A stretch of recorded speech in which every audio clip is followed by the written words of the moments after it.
Hello Farm and Forest friends. I'm happy to join you for the last video of the summer. I can't believe it's finally here. Today I am visiting the creek at Butler Montessori, and I am masked up because we are sharing the space with the summer primary group who's behind me and some of the campers. So today I want to share with you a little bit about creek or stream habitats. So I'm going to walk a little ways and see if we can find some fun things. So when you visit a creek with young children, you want to make sure to set boundaries, where they can go and where they cannot go. It's part of our job when we're visiting creeks and streams to protect them. So one of the biggest things that you want to protect them from when you're with a young child is erosion. So if we take a look down here at the creek bed, you can see all throughout here that it's eroded away a lot. And this is of course from natural elements like rainstorms, but our feet don't help.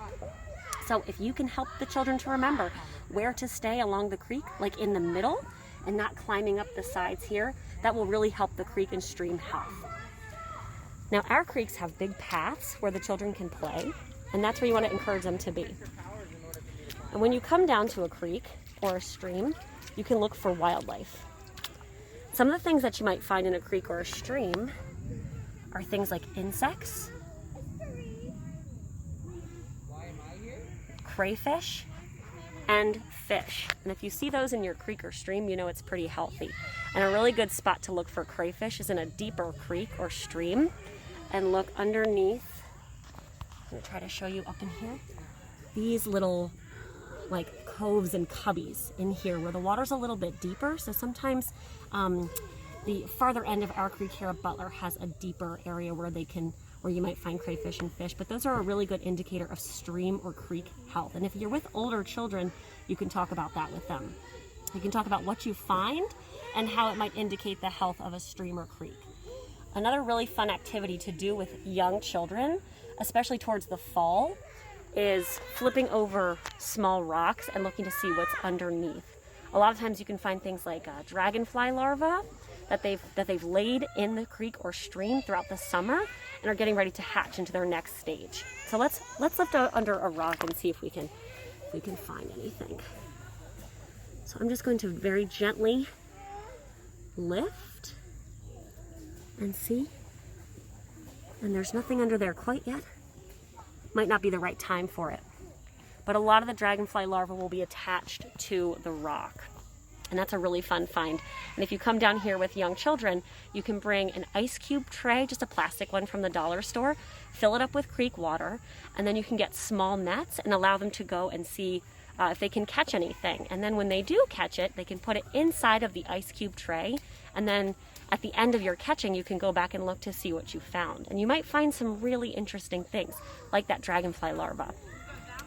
The other things that you can do at the creek with the young children is a fun game of sink and float. So you can look all around and have them gather items that they think are going to either sink or float. And then you can gather and make piles, a sink pile and a float pile. And then they can slowly drop the items in and watch to see what happens. At this creek, the water's moving pretty quickly. We've had a lot of rain recently, so it's flowing really well. So the other thing that you can do is gather items like leaves or sticks, and you can start at one end of the creek, and you can drop it in the water, and you can watch it go all the way down. The other thing you're going to find at this creek are damselflies and water striders. Damselflies and water striders. And those are part of the insect group that we were mentioning a couple of weeks ago.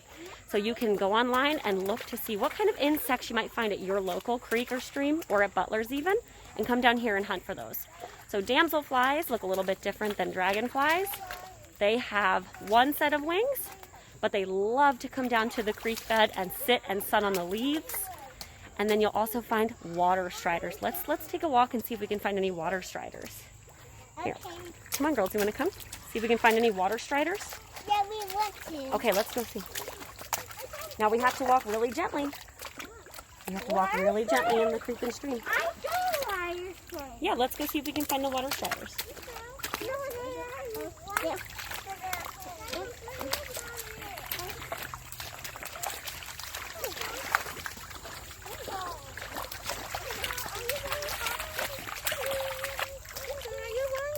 Oh, I see one right here. Look.